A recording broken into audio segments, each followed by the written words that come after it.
Omaha Steaks makes it easy to keep great food on hand, so dinner time is simple and convenient. And right now, you can get 12 free burgers and free shipping for life when you shop at omahasteaks.com/yourplan. Only Omaha Steaks gives you the freedom to set your menu your way with no commitments. Choose extra-aged, hand-carved steaks, plump and juicy air-chilled chicken, and so much more.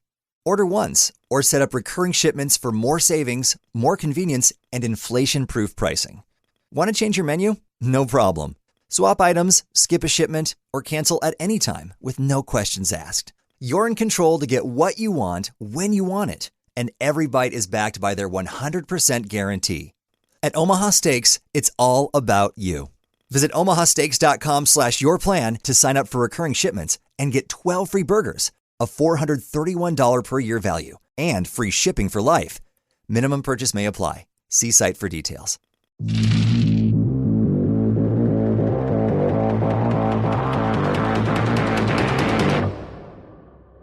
Welcome to Critical Hit, a Major Spoilers podcast. Thank you so much for downloading and checking us out last time. Kevin. On Critical Hit.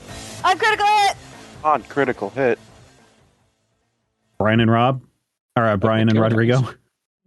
Oh, man. Wow. I was not expecting that one. You guys still got me. All right. So, last time. On Critical Hit. Critical Hit. You all narrowly escaped a vortex of crimson glyph chains that lashed out of various technological devices and consumed Zem, the witch warper who had betrayed her own drifters team, though it didn't seemingly work out that well for her. You were in Castaways, a pirate bar that was here a minute ago, but it has been consumed by a hungry scarlet void, leaving behind only a few stray pieces of furniture that haven't been destroyed. After a moment behind the vacuum blast door, you realize that there is a small portal just behind the lot of you guys, and it winks out of existence, and basically as soon as you notice it, but not before a single bottle rolls out of it. Anyone trained in it can make a mysticism check real quick. Rodrigo? Hang on. First, you roll 20. Actually, roll 20 is actually hoping to make this episode of Drifters happen. Go check them out, roll20.net. 23. And Matthew, is Quentin trained in mysticism? No, but Matthew accidentally hit a button thinking that okay, I see. Something was going on in roll 20. So Cool. So Hecubino's 23 successfully identifies that as the spell Reality Leap, a spell that witch warpers can cast, though usually they jump through the portal that the spell makes. So you quickly determine Zem must have cast it right before she was pulled into whatever that was. So you guys all stand in the corridor outside what used to be Castaways. Yeah, I'll go look at the bottle. Cool.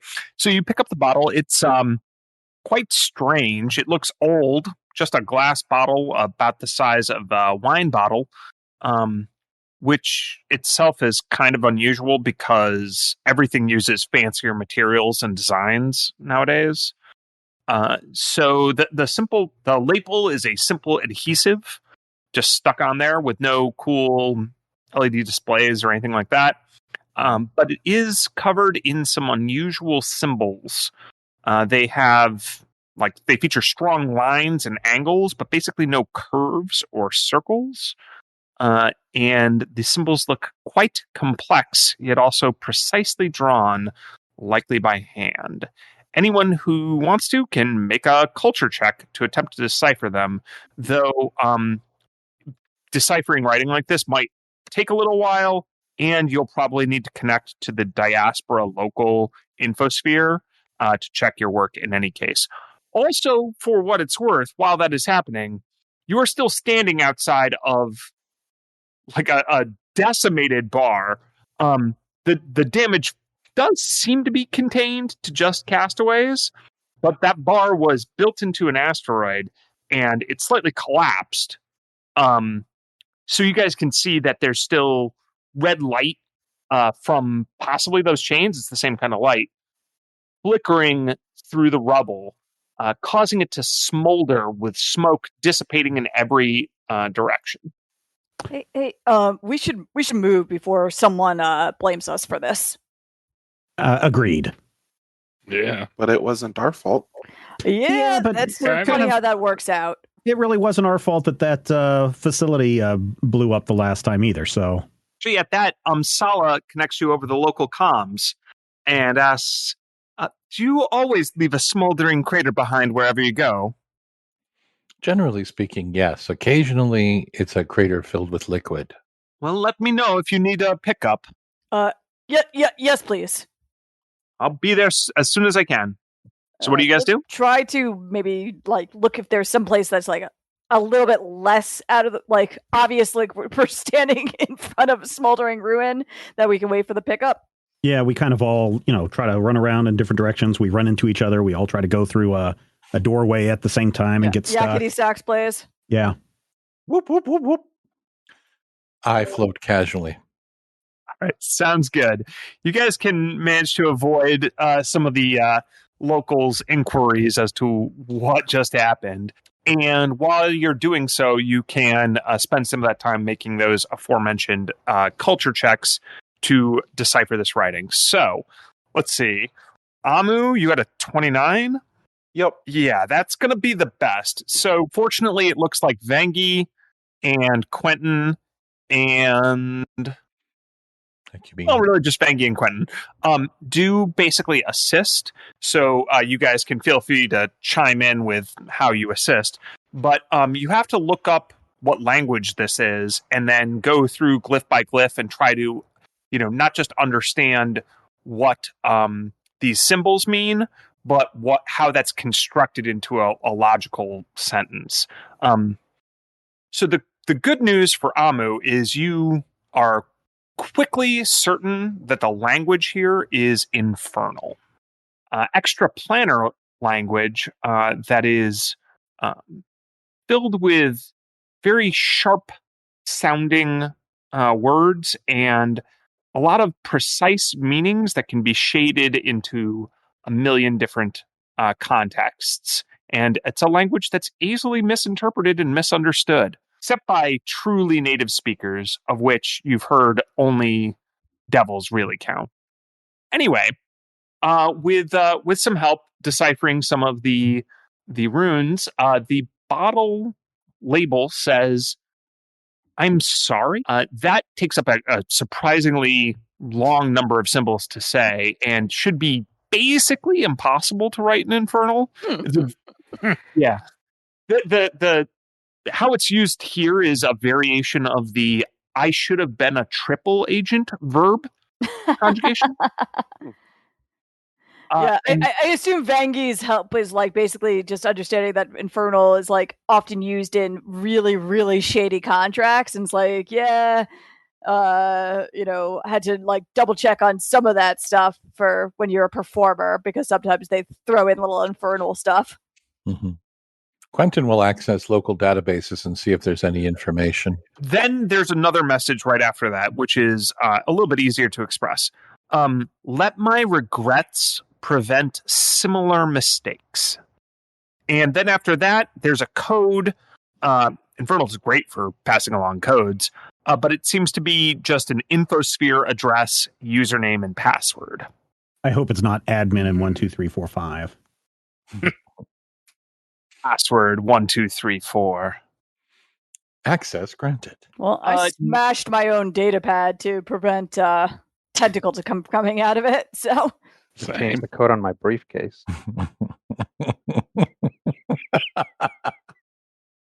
Does this look like it is a code to access whatever's in this bottle, or does it look like a code to access something else? Bottle, you are convinced the bottle is an actual physical cork. Okay. Oh, and by the way, the bottle has within it a highly viscous, red-black fluid. Ooh. So and it's reasonably full of that. Does it look like blood? No, at least not Vesk blood. It doesn't not look like blood. Hecubino, rub it and make a wish. Are we able to identify it? By what mechanisms do you try to identify it? Mass spectroscopy. Yeah, you're currently hunkering down in an alley, waiting for your pirate friend to pick you up, and you're looking through not a completely opaque, but not a colored glass bottle, trying to assess the liquid purely by viscosity. So you'd have some penalties unless you open it, for instance, but that's taking an action. Yeah, we don't want to do that just yet. I would say we can still compare it to known substances, check the actual viscosity via just tilting it back and forth. There's a little bit that we can do to figure some things out. See if there's any lumps in it.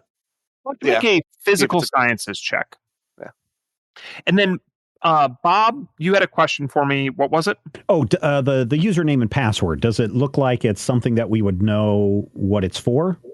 Well, why don't you make a computer's check? I will make a computer's check. Because you'll also be assessing the infosphere address. Okay. Yep, 25 for the computers. Yeah, so this is part of the dark infosphere. You can't even access it from the Diaspora Local because the Diaspora Local just clones certain things. And there are certainly some dark sphere connections available in the Diaspora, but not this specific one. So we're going to have to wait until we get back into the space lanes and get back on the infosphere, and then we can check this out a little bit more. That's right. And based off of the address, username, and password, you're guessing that this is a highly encrypted one-time use type deal. You'll be able to log into it once, and then it will likely... You've heard of these things before. They'll delete or run some program on first access. Yeah, 192.168.1.666. Yeah, pretty much. Seems like she was trying to make up for things. And then for your physical science check there, Amu, you're very good at this, but you happen to be a little perplexed at this liquid in particular. You would say it bears most similarity to what are called hybrid magic items, but this would be like a hybrid potion. You think that this is some sort of semi-magical, semi-technological liquid. You can tell based off of some properties of its flow that it has either nanites or some sort of ferromagnetic thing going on with it.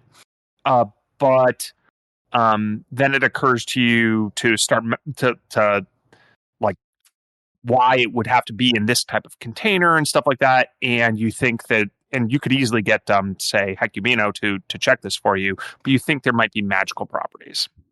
Ooh. Hecubino, you can detect magic, correct? Yeah. We think this might have some magic about it. Yeah, go ahead and make a mysticism check. Well, that's my second botch of the night, so 13. All right.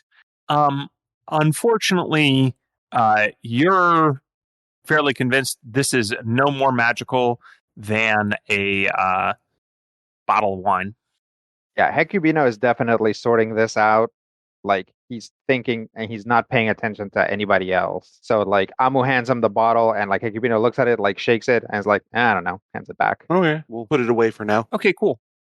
So, after a couple minutes, not that long, actually, she's pretty fast, of wandering around this particular asteroid, trying not to be caught by what seemed to be the authorities, which is probably just a gang of local pirates. Amsala comes and picks you up in her ship. One of the convenient things about being on an asteroid is there's a lot of how the diaspora is set up, there's lots of these little docking ports and like air ducts and things like that, where not air ducts, airlocks, where you can easily board a ship, so she doesn't have to check in with anyone.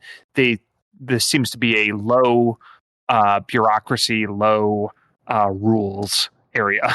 Thinking we might have gotten what we actually needed from that, but it's I'm just glad to a hear it. bit to decipher. How are we doing with parts? I know that we spent some cash getting parts. Well, I had hoped that maybe your associate there would be able to provide you some funds for parts, but evidently not. Yeah, apparently she was working with some really serious people, or not people. Almost assuredly not people. I can dock you back with your shuttle if you wish, and you can make your way from there. Yeah, that's fine. Well, I will always put in a word for a team of good-natured drifters, but I don't know what more I can do to help. No, I think you helped us plenty.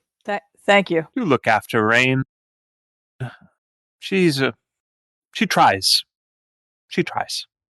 Okay, but I think she's addicted to something. Oh, I'm quite confident she is, but there's nothing you can do about that. Oh. Take care of yourselves first. If you can, her. Yes, definitely we will watch out for ourselves and then assist Rain wherever we can. Yeah. I'll be around for however long you're in the diaspora. I don't suppose you speak devil. You mean infernal? No. I find it has little use around here. Most people in the diaspora are not so legalistic. Well, probably for the best. All right. Well, thank you. Of course. And she will dock you with your shuttle. All right. Get back in, and I guess we're going to... Where to? Heading back to the android base? Chainbreaker 1. Chainbreaker 1. So where are we on parts? Because we bought some parts. Do we still need more parts? You do. Okay. So you have labor secured from Chainbreaker 1, from the android abolitionist front specifically. Mm-hmm. But you did need more parts, which you were on the hunt for credits for. And that was what you were going to go talk to Amsala about, and hence her contact with Zem. Zem didn't have an insurance policy that we can cash in or anything? Yeah, right. Who can say? Mutual of Asmodeus. Look out, Jim. That looks dangerous. Ah! Well, yeah, then I guess head back to Chainbreaker 1 for now and see if they can start working on what we got, and if they have any leads on, I don't know, work we can do or something to get the rest of the money. All right. Or unless Sala knows, before we get totally out of range, if she may know of anywhere else that might help us out. One thing you guys... job. why don't you guys all give me a quick wisdom check? Yeah. Okay. Is quick wisdom better or worse? I got a 5. Oh, my highest wisdom That's right. character in the party rolling a nat 20. That's going to be hard to beat. Yeah. In fact, it's not possible to beat it. All right, Hecubino, something occurs to you. It probably also occurs to Quentin and Skritic, but it occurs to you in a moment of pure clarity. You don't need infernal. You just need a dark infosphere connection, which you'd be shocked if you couldn't find somewhere in the diaspora that could connect to this. Like, maybe your ship can't right from where you are, but like someone's got to have some sort of access. Yeah, I will kind of snap out of it. Just be like, we just need to find someone with a dark infosphere connection. So I'm sure Guess anyone the here. androids have that, considering what they are up to. Yeah. And if they don't, I'm sure they know somebody who does. Yeah. All right. I will pilot to our last known coordinates and send out a signal to Zoe that we're ready to be picked up. All right. So you guys go through the standard embarkment, disembarkment procedure. They're cutting down the time it takes for you guys, which is great because you're pretty confident it's an unnecessary amount of time. And they dock you back at Chainbreaker 1. So Zoe is there. She seems to not sleep very much. And she greets you. Hello, Zoe. Welcome back. We had a few troubles on our outing. We've got some parts, but not all. And we ran into a situation where, I don't know, do you have a connection to the dark web somewhere around here? The dark sphere is useful sometimes for relaying our message. Oh. And instructions in an encrypted fashion, but I suppose you've already agreed to help us, so why not give you some more help? Yes. Okay, great. Where do we need to go for that? You want a terminal? I think that would be best. All right, I'll show you the way. And she guides you to, a terminal in. There's actually a terminal just off the side of the lunchroom. Oh, nice. So she kind of sits you down, Bob, and shows you how to access it and types in some of her login credentials, and then she just patiently waits right over your shoulder. I look at Hecubino like, you want to let her see what we're doing? She does a hair flip, by the way, but her hair is fiber optic cable that changes color, so it's weird. Yeah. I'll look at her and be like, hey, underground gorilla person, you think you can keep a secret? What do you think? Yeah, no, it's fine, Bob. All right. There isn't anything 168.1.666. Enter. Nothing vital on this console, is there? All right. Did you hear what Brian said, Kevin? No, I did not. What was that? I was just asking her if there's anything vital on this console, since we don't know what may happen here. She just kind of shrugs and seems to be excited to see what happens. Well, hopefully it's dramatic enough. Yeah, I hit the enter button after typing in the address and kind of flinch a little bit just in case another portal opens up and sucks us all in. All right. So immediately when you go to that site, it triggers a bunch of override programs that were built basically to hack anyone who came here. But you do have the correct username and password.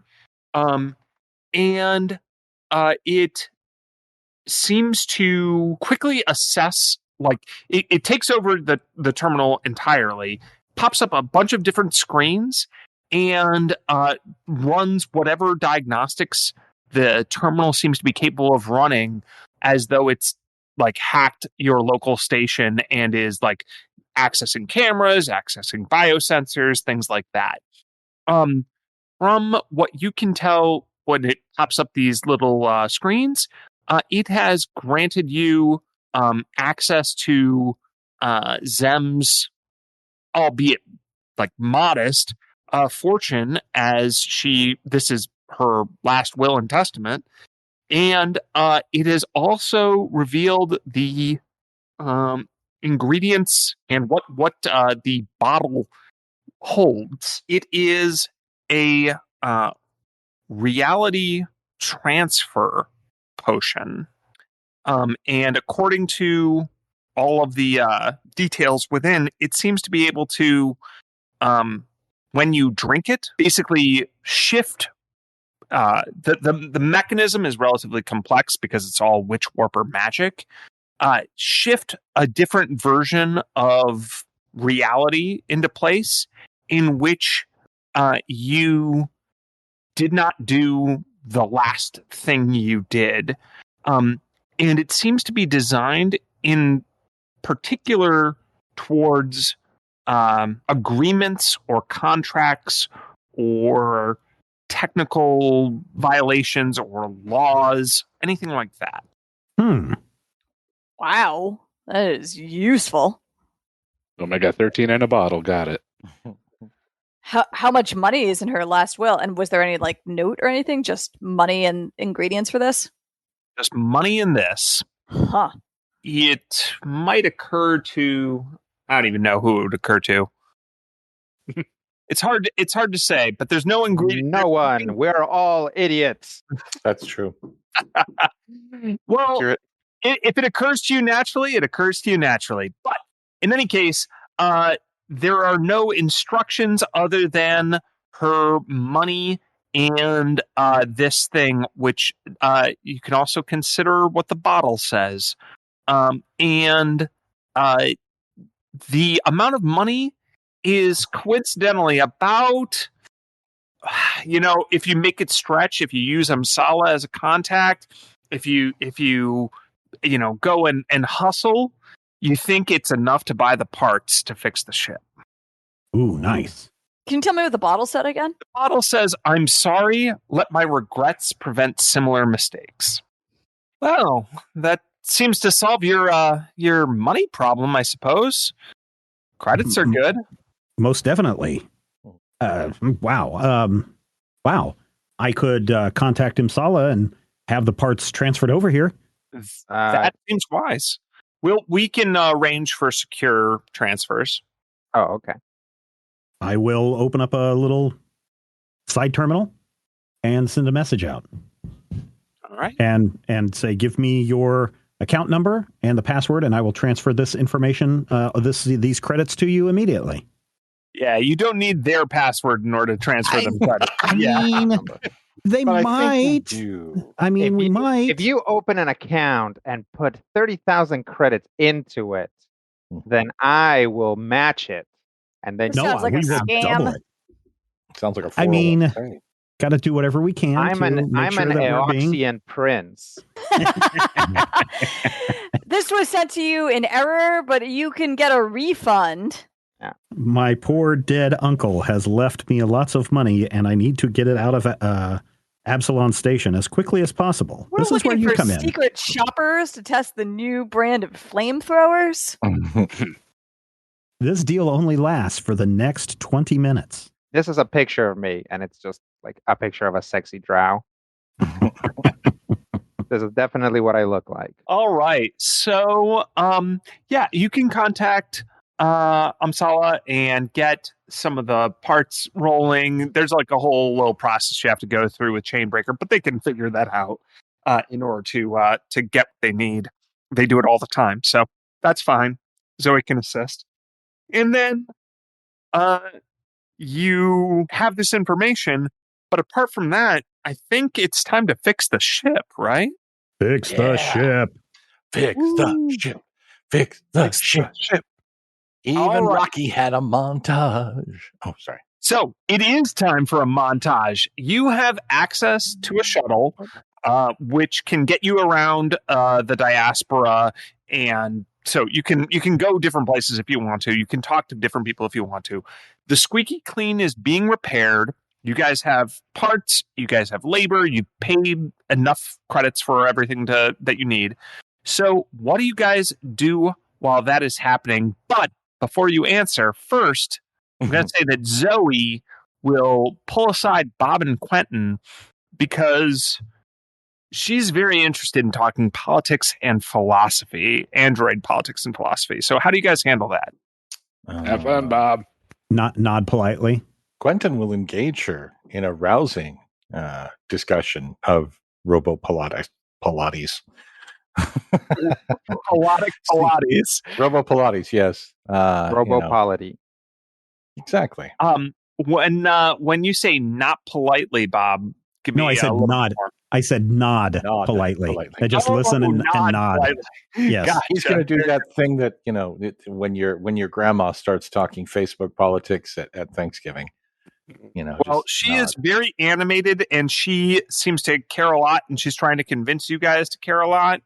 And she makes some decent points, but she's also kind of a fanatic. Right. So I will say to her, you make some very fascinating points. These are things that I'm going to have to think about. You've really opened my mind to points of view that I have not been exposed to.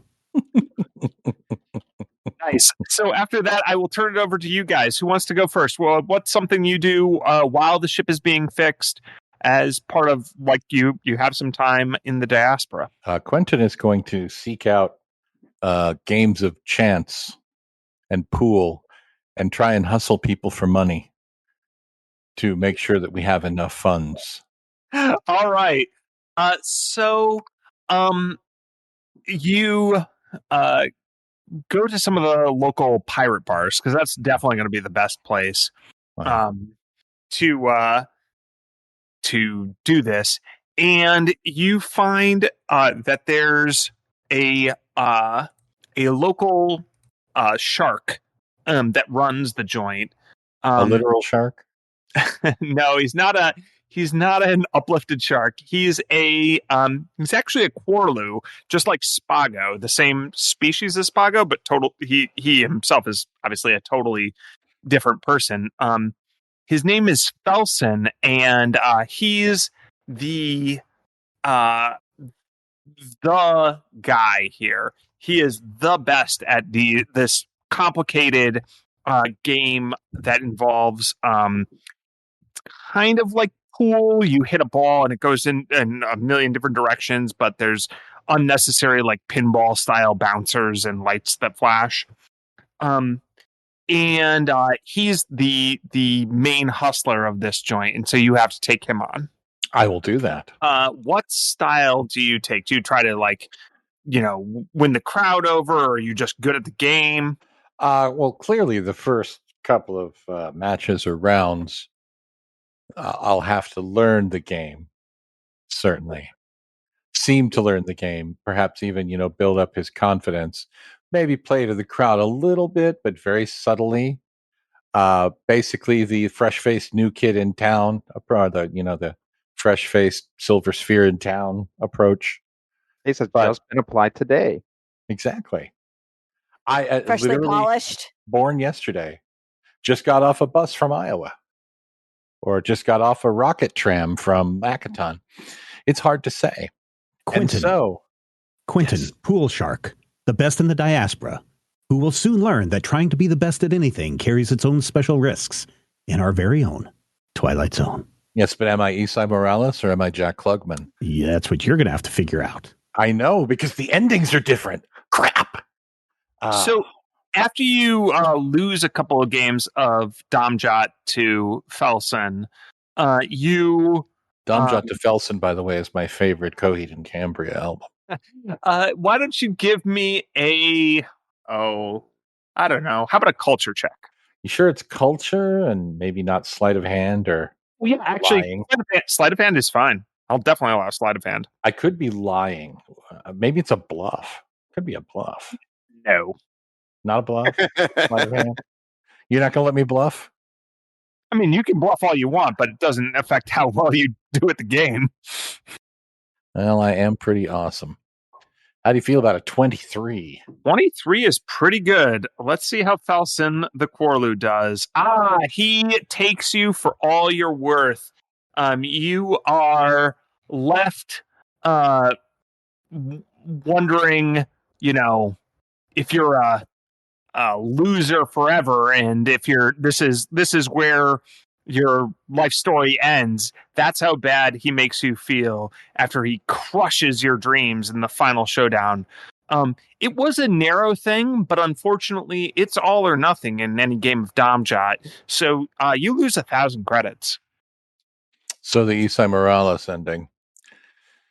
I was hoping for a Klugman. Do I have 1,000 credits? Well, obviously not anymore. I mean, if you don't, then some people start pulling out some really nasty looking screwdrivers and drills. How dare you? I got like 9 credits left to my name, but yeah, you'll need someone to cover your bets. I'm hurtful. No, I mean after I pay up. I literally, that's how much. Oh, really? Okay. Yeah. Well, that's brutal. I do. 9. In all fairness, Matthew, just so you know, I rolled a 19. I'm mad at you. I'm angry. Never going to forgive you. Although Esai Morales is handsome, so I looked cool while losing. Yeah, you're like a round floating Esai Morales. Exactly. So, who's next? You know what? I think what Bob's going to do is he's going to try to be a deflection point for all of the radical androids on this station. And so they can all come up and try to convince, and he's just kind of half listening. You know, he still makes it look really good that he's very interested in what everybody says. But, you know, if you were to go inside his head, you would probably hear the girl from Ipanema playing the entire time. And so he's just going to be that.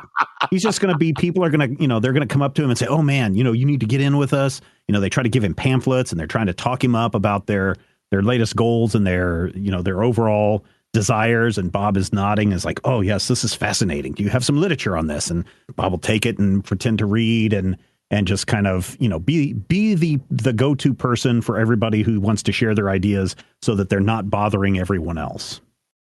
Bob, why don't you give me a will saving throw? A will saving throw. I got a 6. Yikes. So what you just described... You're a communist now. Power to the people! Fantastic. So what you just described, unfortunately, is something they're very ready for. You're like, I will put up a level 1 defense. And they're like, yeah, we know you're going to do that. And then they start saying things that go to deep insecurities you've had your entire life. Yeah. That's your contention. You're a first-year grad student. You just finished some Marxist historian and you forgot about Vickers. Thanks, Matthew. Happy to be of service. So the problem is, like, unless you literally go, la, la, la, I'm putting my fingers in my ears, some of the words start to, like, kind of worm around in your mind, and they start to make sense. And it's not that these people are, first of all, they're not well, they are kind of radicals. They're for sure radicals.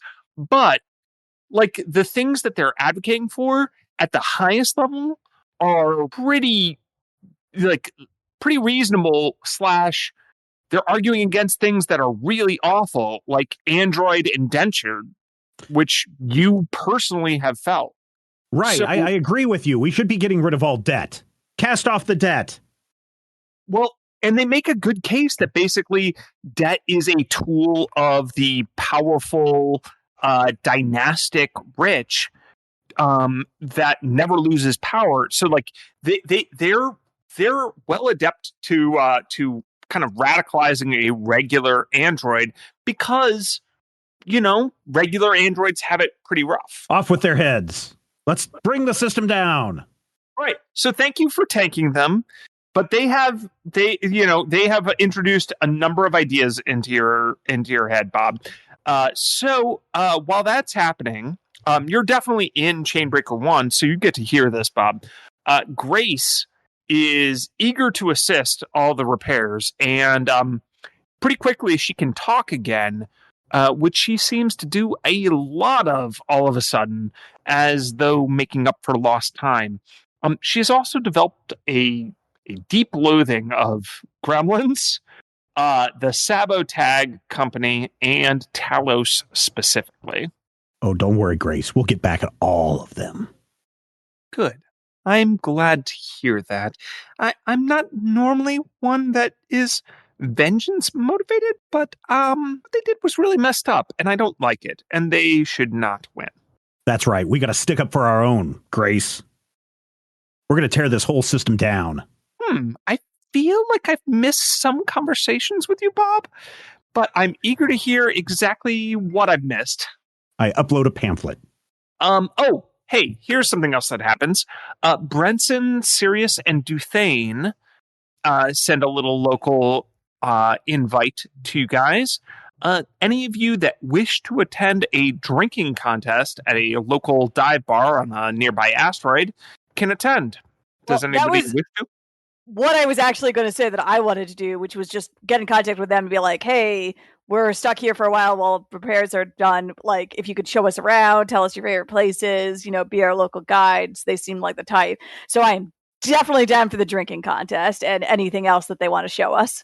Nice. Is anyone else in for that? I think I'll tag along. I don't know if I'll participate, but I might find some other ways to find some profit. Cool. Give me a will save. Okay. Peer pressure. You won't be cool if you don't do it. Where are there? 24. All right. You decide you can drink responsibly. So you can choose whether or not to participate in their drinking contest. They do pressure you because it just seems to be, first of all, they like a couple glasses of ale or mugs of ale to them they take it down like water easily. So it's no big thing. But do you participate in the drinking contest? Not in a contest. I mean, I'd probably participate in some drinking, just mainly as like and are there socially? Okay. Yeah, sign of camaraderie while, I'm watching inhibitions and vision get blurry and maybe see if there's some pockets I can lighten. Nice. Is anyone else going, or is it Skritic and Vengi? Yeah, Hikubino's going to pass on it. Tag along. It's a cultural thing. Losing at pool. Amu's going along? Yeah, we're here to learn about other cultures. All right. So Amu is pretty easily talked into participating in a cultural activity, especially because, correct me if I'm wrong, Rob, but Amu has like no ranks in deception. Amu gullible.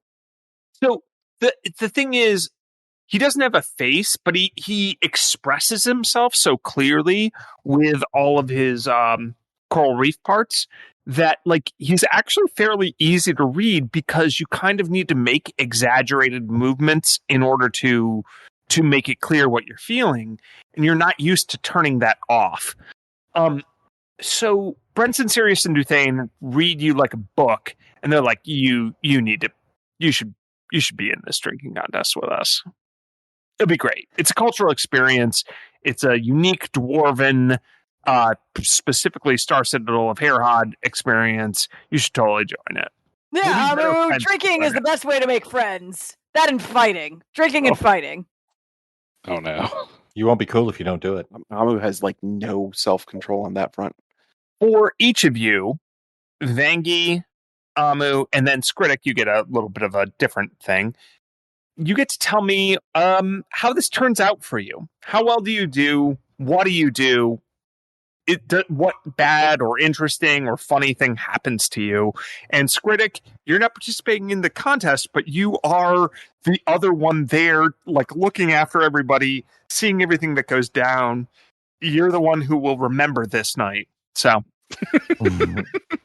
let's start with Vangi. So Vengi is, big and has a decent fort save, but is not a dwarf. Like, doesn't have any special resistance to alcohol the way these guys do. So I assume they will drink her under the table despite her size difference, and that she finds this to be great. Like, she's a pretty happy and emotional drunk.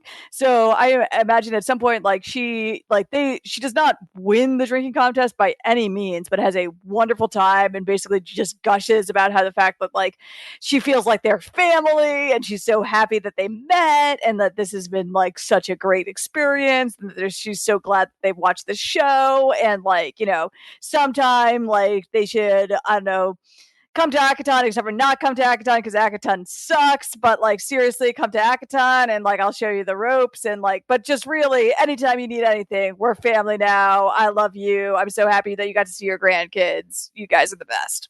Fantastic. All right. That's awesome. They respond quite favorably to that, as though it's not the first time they've had kind of interaction. They also like that you remember their grandkids. Oh yeah, absolutely. She says like send her pictures of their grandkids anytime. She wants to hear all about it. We're family. Like, if I knew how to cook, I'd cook you dinner, but I don't know how to cook. I only know how to get rations out of my ship. All right. Amu, what happens to you? Amu is surprisingly hardy, especially compared to Vengi. Staying with the dwarves, drinking for quite a while. No dwarf, but so eventually Amu will start to go down, but turns out spreading alcohol across some million number of bodies is a pretty easy way to prevent drunkenness. But as soon as the grandkids are mentioned, Amu starts asking all sorts of questions about dwarven families. What is the familial structure? How many grandkids? How many kids? Is this normal? It's all about figuring out how dwarves function. So they are interested in answering the questions in the specific, but not in the general. So, like, how many grandkids do you have? They're happy to answer that in detail with names and descriptions of each one. How many grandkids do dwarves have in general? Is your family a normal family? What would you describe as the dwarven familial structure? Those are questions that weird them out a little. How many dwarves to a clutch? So do you lay eggs or carve your children out of stone? Do you take the hint or do you just stay yourself? Amu has no sense motive. Amu doesn't actually read people. Oh man! So for Vengi and Skritic, you can see. I mean, especially Skritic. Oh boy, Skritic, we're about to get to you, so let's focus on your perspective. Vengi is leaning over these guys. She towers over them, and she's hugging two of them at a time. She rotates which two she's tugging, and she, he's like saying, "You guys are the best. You guys, like, I love you. We're family." And then, Amu, a little bit holding it together alcohol-wise, but then not so much social-wise, is interrogating them each in turn about how dwarven, like, familial structures work. And they're just trying to talk to him about their grandkids, and it's not going fantastic. So, Skritic, what do you do? I'd probably slide over to Amu. It's like, hey, buddy, maybe we need to step outside, get a little vacuum, cool off a bit, give these guys a little bit of space. Okay, why? I think they just want to get to drinking more. Okay, whatever you say, friend. And I just kind of lead them off to find some place to sober up a bit and not cause too many issues. Nice. So, meanwhile, back at the ship, Squeebo is bored. Does anyone try to keep him occupied? I guess I'll try to definitely keep him away from any crews that are working on the ship. Basically, what Hecubino wants to do is, now that he finally has some actual downtime, he's going to sit down and watch the tape for the race. So if he sees that Squeebo is causing problems, he will just purposefully, because I'm guessing there's a lot of cleanup that has to happen on the ship, and we've done a lot of it. Yeah. So if he sees Squeebo causing problems, he'll just tip over a crate full of stuff and just be like, "Hey, Squeebo, can you clean this?" Squeebo, clean. Yeah. So he'll just keep an eye on Squeebo while he watches the footage of the Akaton race, writes notes, basically for everybody and for himself, and makes notes about the other teams, largely from the drone's eye view that he didn't have during the race. See if he can notice anything else about what everybody else is doing, because he signed up to be a death racer. Why don't you give me a sense motive check there, Hecubino? 29. Yeah, that's really good. You can sense that your and Vengi's departure from the Team Rust Dragon really shook them up, and they're still trying to reinvent themselves. They're trying to make this their breakout year, but they might be a little early. Yeah, I mean, teams have rebuilding years, and that's teams that don't get literally blown up. So I can see that. I would not be opposed to throwing them some kind of bone if I could, but it's hard to do within the context of a race where you're supposed to crush your opponents. You think you already know Talos. You think Talos is pretty much a level 1 deepness person. Yeah, and he's got a very good handle on the rest of his team, so I don't see them like obviously they're all very talented, but I don't see them going rogue the way basically that our team does, where we basically operate as like just this barely contained group of psychopaths, and that's what makes us unpredictable. But like that's not how what was their team's name? Team Brainpower. Yep, that's not how Brainpower operates. Yeah, you actually notice something. You think that he's probably charming Halcyon, and then you think he's doing something more significant to the Trox Solarian, whose name I can't remember at the moment. Yeah, well, I know that he's like psychically keeping him from molting, so yeah, so he's got him well under his mental thumb. yeah, Kex is the Solarian. That's right. Okay. Yeah, no, I that is not surprising. Basically, as long as he's known him, Talos is not shy about like throwing mind control around, though it's really not surprising that he's doing that to his team, and I don't think is in any way illegal as far as the race rules. So not much. I don't think there's much that it's not like he can bring like some sort of like paperwork consequence for him doing that. Some rules complaint. Yeah, I don't think it's against the rules to mind control your team, and let's hope not. Why do you say that, Rodrigo? Yeah, right.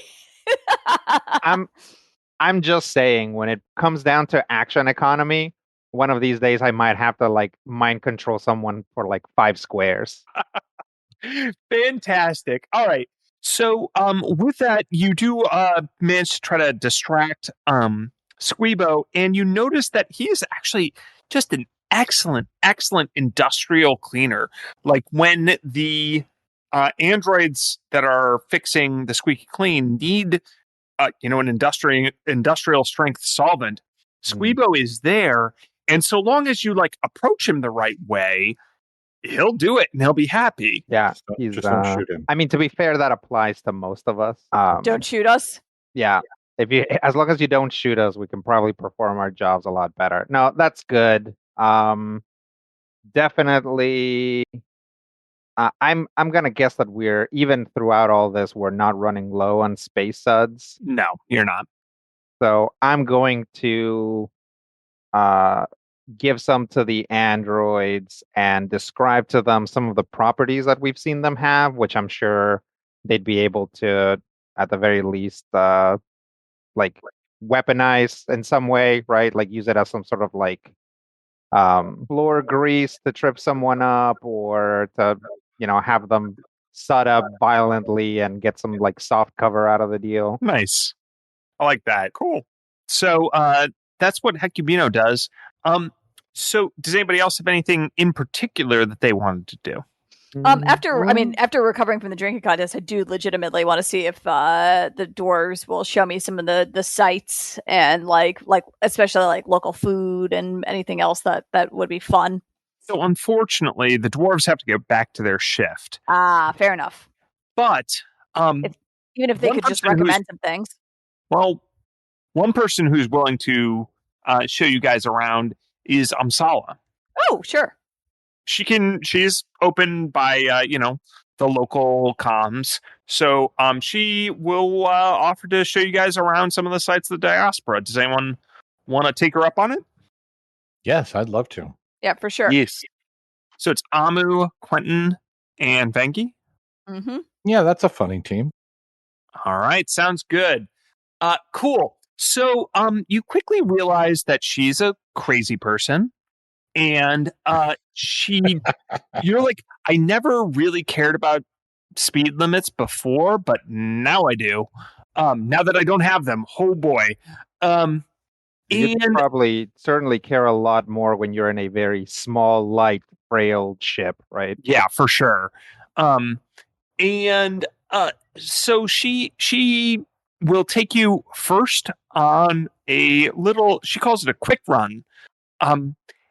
Past some incorporeal undead necroships that are evidently remnants of an Eoxian corpse fleet invasion, which somehow you guys barely outgun and outrun. So what did each of you do when the Ghost Armada almost held you in their necrotic clutches? We'll start with Quentin. Quentin manned the scanners to help do the back through there and maybe lead some of them into explosions and try not to die. Kept everybody up and running. Probably used some meds to give people sharper reflexes. That's just meth, Rob. Oh boy. Don't know me. Here, inhale this. Bangy. Oh, okay. Yeah, then I'm gonna man the guns, and I'll also be saying this is the best tour that she has ever been on ever, and this is so great and metal, and she's into it. And make sure, Quentin, film this. I am filming. Nice. If you look out the left side of the ship, you'll see several people floating in the cold vacuum of space. Who are dead already. They're undead already. All right, so you guys nearly get caught in an infinitely recurring time loop where these two twin planets are about to smash into each other and create the Diaspora asteroid belt in the first place. You guys somehow escape it. How? So wait, we traveled in time? Quick reflexes. You're on the brink of an event horizon, like a time event horizon, where you're about to be sucked into a Groundhog Day black hole. Well, clearly, can we do a partial Groundhog Day black hole where we have to be stuck in the same day over and over and over again until we eventually loop ourselves out?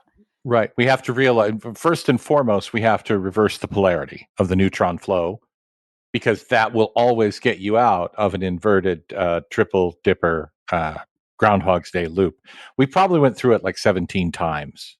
Yeah, we have to first realize that we were stuck in this loop by Right. wait, familiar, and also have a day when we're stuck in the loop, but we also just goof off because nothing has consequences, and just spend the entire time painting zombies and then shooting them. But only Glory's fiction. Yeah, little bits. It's actually a secondary autonomic program in Quentin's mind that's actually been installed to remind us that we're going through the time loop and eating donuts. And then and only then can we break free by, as I said, reversing the polarity of the neutron flow. Amu, how do you help them break free? Amu's go-to for problem solving is drugs. So how about it's the drugs it's basically LSD, where we realize that we're unstuck in time and time is an illusion, and that all of this is just a subject of our will to begin with. They're part enough that you send a message back to yourself through time. Yes, exactly. Interstellar. Only through your dreams and how you deal cards when you're playing cards with each other and things like that. You have to pass a message forward to your future self and be like, something isn't right here. Our future children leave us something in a bookcase and realize that there's a connection to us across the solar system. All right, so that's how you get free of the infinitely recurring time loop. And then, last but not least, you visit an asteroid that is covered in the fossilized remains of a nematode society. Think foot-long parasitic worms that are culturally advanced. After that, one of you, let's say 1, 2, 3, 4, 5, 6. Vangi, you are convinced you've had a prophetic vision. Oh boy. It doesn't have to be true, but you're convinced it's true. Describe that vision, please. Oh man, that's a really good one. So putting me on the spot, man. Putting me on the spot. All right, so I am convinced that once we win Drifters, which we will obviously win Drifters, that I have to go on a pilgrimage to what's the give me a planet, Kevin, like a Thor, Verses. What is that, Venus? Yeah.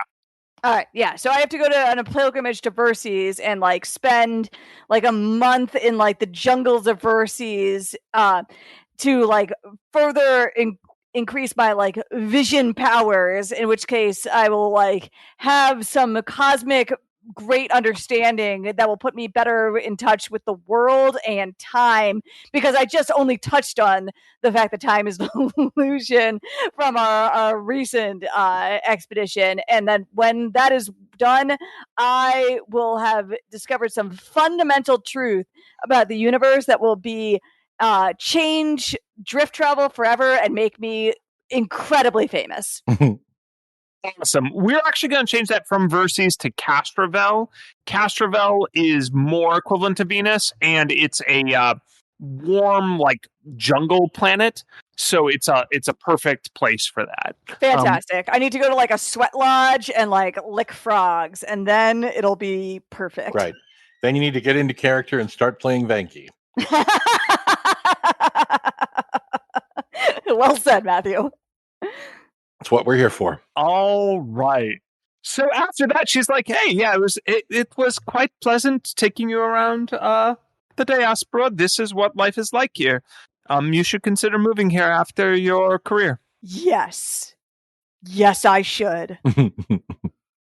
This has been the best few days of my life. So Amu, Yes. back at the ship, when you're let off at some point, Herman Hyde.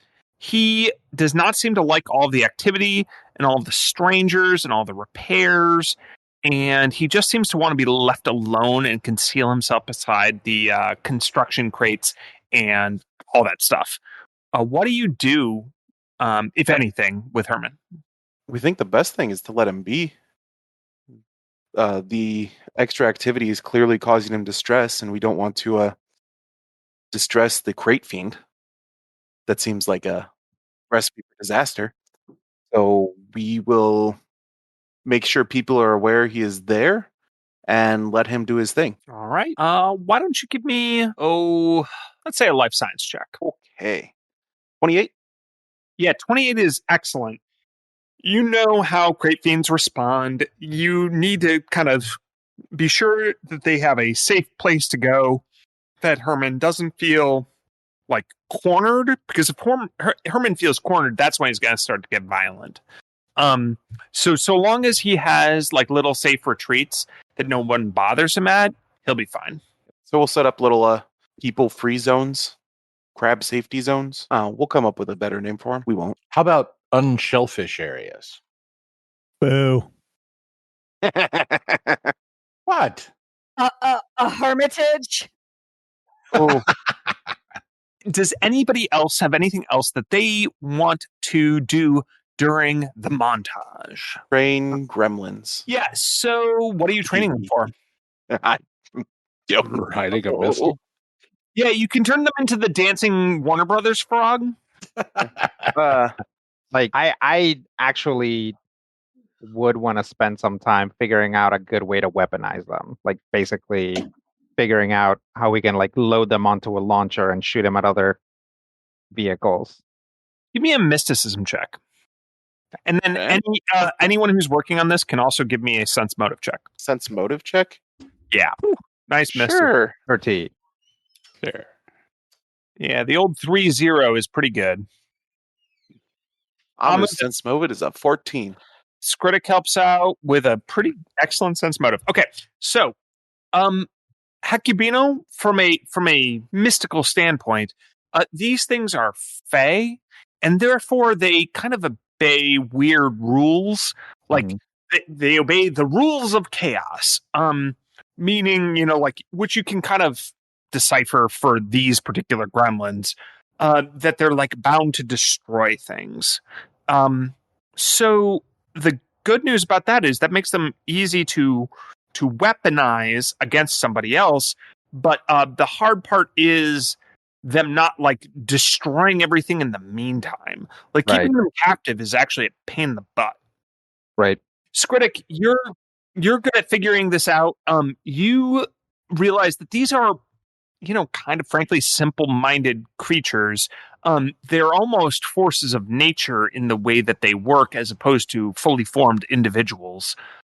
So it's, and they're like basic forces at that. They're not super complex. So they're relatively easy to manipulate. So long as you keep giving them whatever it is that they want, which seems to be to destroy things.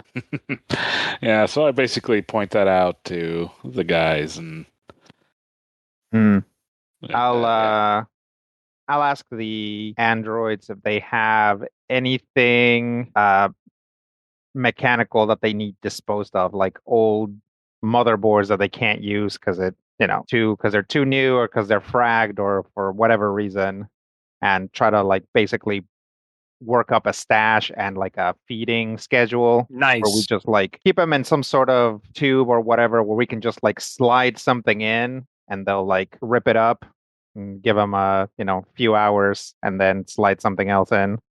A business idea occurs to Hecubino during this process of getting gremlins to like break down electronic components into their constituent parts as part of the recycling process. Well, definitely I'll talk to them about like if they have any drives that have sensible or sensitive information that they want destroyed. This is probably the best way to do that. Like wiping the drives could leave information, just breaking it apart could, people could still piece it together. But if you hand it to a gremlin, it's probably going to get pretty well disintegrated. Yep. Excellent. So yeah, you guys can. The trick to weaponizing them is really keeping them happy long enough such that you can maximize their very limited patience to be able to send them off to do something for you. Yeah, I'll also try to figure out break stuff, to be clear. Yeah, definitely try to figure out if there's like a sugar or tryptophan equivalent to the stuff that they like to eat and or break, so that if we need to keep them under control for longer, we can just like, I don't know, give them like a full drive, like hard drive full of Cheetos. Yeah, and the thing is, they seem to work on about 12-hour cycles. So after 12 hours of binging, they pass out. Okay. So I'll put Amu in charge of it, but I'll work up like a rotation schedule for people to take care of the gremlins. And it'll be something where probably pretty much Amu and me are going to be doing it. But it'll have like a schedule so that, if Hecubino needs to do something else on a given day or whatever, like somebody else can sub in. All right, sounds good. So, is there anything else that people want to do during the little montage? Fixing the ship. I will also try and actually put together some notes for everyone, and send them. Basically, take my notes, clean them up, and send stuff to everyone. Do you have any notes that you would want to convey in character? Sure. Obviously, Hecubino is very positive about it. So he's not like, nice job, dunces, or anything like that. Unless it's like very clear that he's kidding. But main things is let everybody do the job that they're good at. That's, it's like Bangy knows, like Hecubino, like they're not gonna probably not gonna get in a fight over this. But during that race, like Bangy like jumped in and took the wheel, and it's just kind of let Bob do his thing. He'll get us there, kind of stuff. I'll also say, Bob, you can't be afraid of putting that exocortex to use. That's according to these guys, that's one of the things that makes you special. So definitely think about that. And I will add that for Quentin, since basically through the race and since then, he's like really acted much more like a teammate than like, an attaché from the company.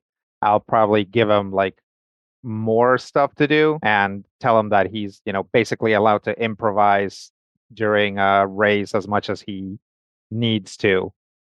And those are kind of the main ones, along with like some minor, like, we need to like coordinate when we know that, there's like weapon hologram runny over thingies in play. Figure out quickly what we want to do and work out a strategy and stuff like that. But those are the main ones, which is also kind of a slight thing of me to be like, everybody use your class features. Don't forget your class features. Play optimally, y'all. Yeah. But I'm so bad at that. We know. Well, that's okay. I don't know how Kevin specifically would want to handle that, but you can certainly always ask him. Like, I don't know what all you've gotten or picked or whatever, because everybody gets options as they level up. So I'm just like, it's just a like in character and also out of character reminder. Don't forget to use your class features. Like, I forgot one of my class features during the great gremlin escapade. So that was healing for other people that I left on the table, because I was so concerned about my spell slots that I forgot that I actually just get like to heal for like so many hit points a pop per day. Yeah, so Starfinder is pretty good about like limiting the number of abilities you get. Yeah. But it's still got a lot, so it's still hard to keep track of. So Sure. I'm happy to go over that with anybody, either between games or during game. If I can remember something, I'll certainly try to remind you. As DM, as a lot of people know, it's a little hard to keep track of, 6 people's character sheets plus whatever else is going on.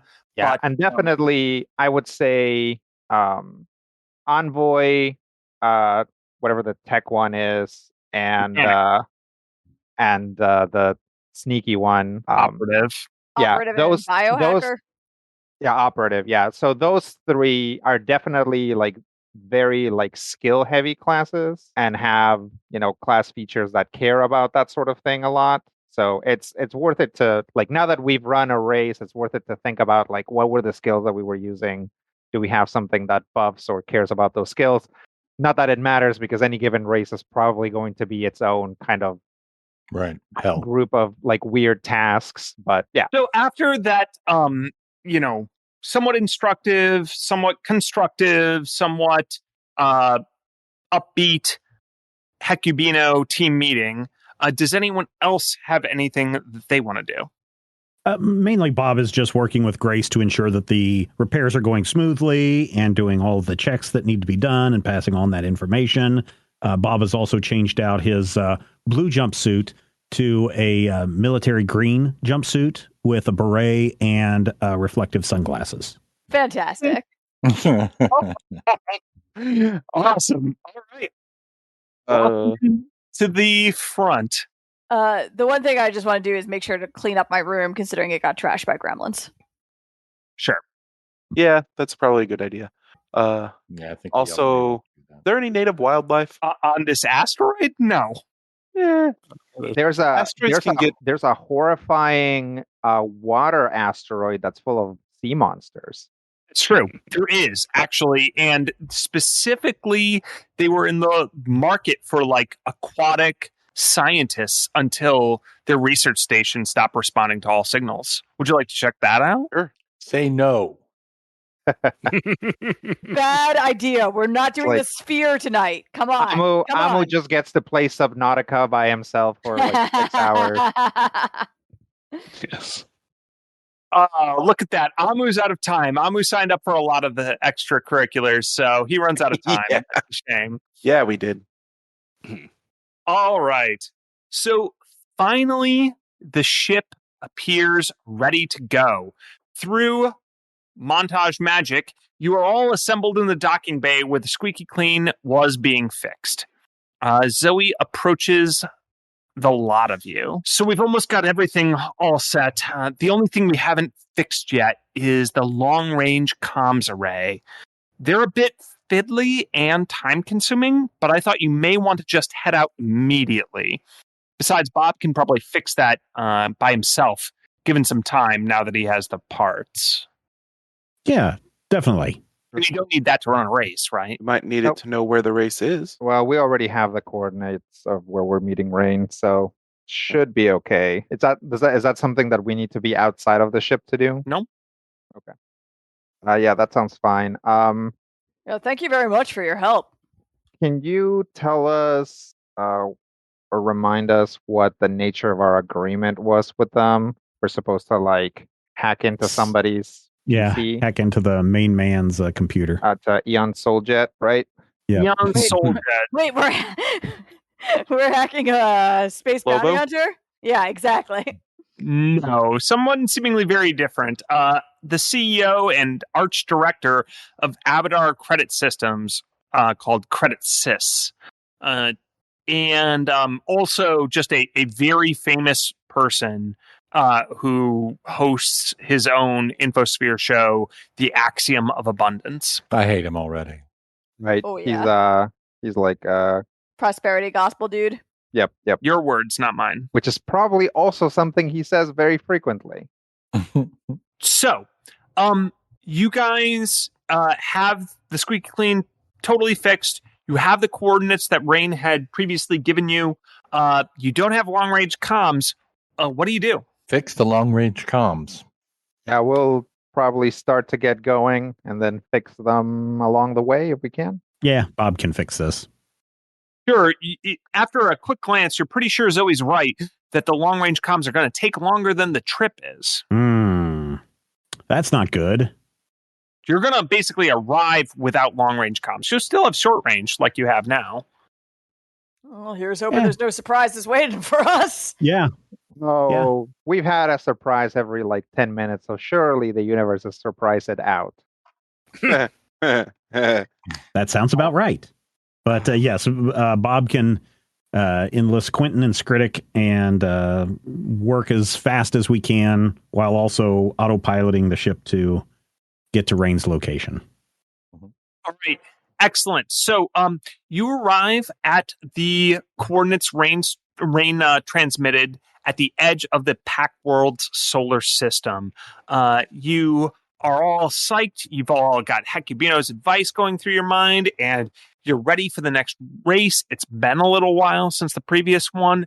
You're thinking about what you did well, what you can do better. And you're mostly just excited to be on another episode of Drifters. You see the beginning of the racetrack. Evidently, it uses multicolored space beacons that beam light to one another as the guardrails, like the definition of where the track ends. There are vast assembled crowds that are all huddled within these transport vessels of all different shapes and sizes that are all watching the area. What you don't see when you arrive is the competition. Oh, crud. Then, suddenly, basically as soon as Skritic says that, they all appear, and you realize the track is actually some kind of vast cul-de-sac, with the starting line also being the finish line. 2 ships fly through the banner beam, and according to the broadcast you can now receive on your short-range comms, a 3rd ship has already been removed from the race by being knocked off track. Of the 4 ships that were listed participants, first place goes to Team Yes We Have Name, second to Team Brainpower, and last place of the finishers is therefore Team Lizard Brain. Drifters is single elimination, so that means your journey on the show ends here. And with the end of the show within a show, so too ends Drifters. I really hope you guys enjoyed the game. I loved running. You were all so welcoming. It was a great experience. So just let me know if you want to run a game again. I really appreciate it. Thanks. I'm obviously kidding. There's plenty more to go. No. There's plenty more to go. But your characters don't know that. Your characters are all standing slack-jawed or whatever Amu uses to eat open, staring at these enormous holoscreens showing their likenesses highlighted in a light red color that indicates elimination by placement. How will you guys react to this stunning turn of events? Well, I guess you'll have to turn in next time to find out. Thank you so much for downloading and checking us out. What's going to happen? Oh, I have an idea, but maybe you do too. Why don't you head over to our Discord server, hang out with all the other cool kids, chat them up. A lot of great discussions going on, whether it's RPGs that people are talking about, video games, sports ball, reading lists, comic books, and a whole lot more. Go check out the Discord server. There is a link in the show notes. And until next time, here's hoping all of your dice rolls are critical hits.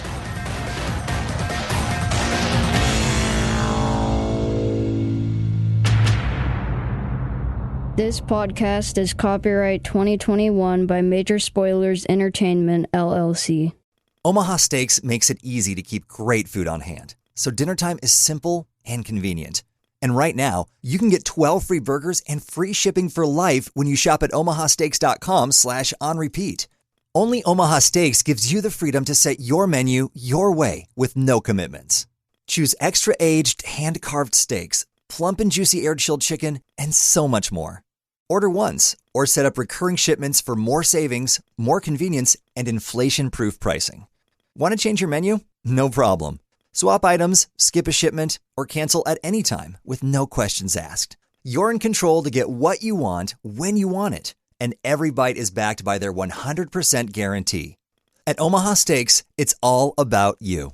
Visit omahasteaks.com/onrepeat to sign up for recurring shipments and get 12 free burgers, a $431 per year value, and free shipping for life. Minimum purchase may apply. See site for details.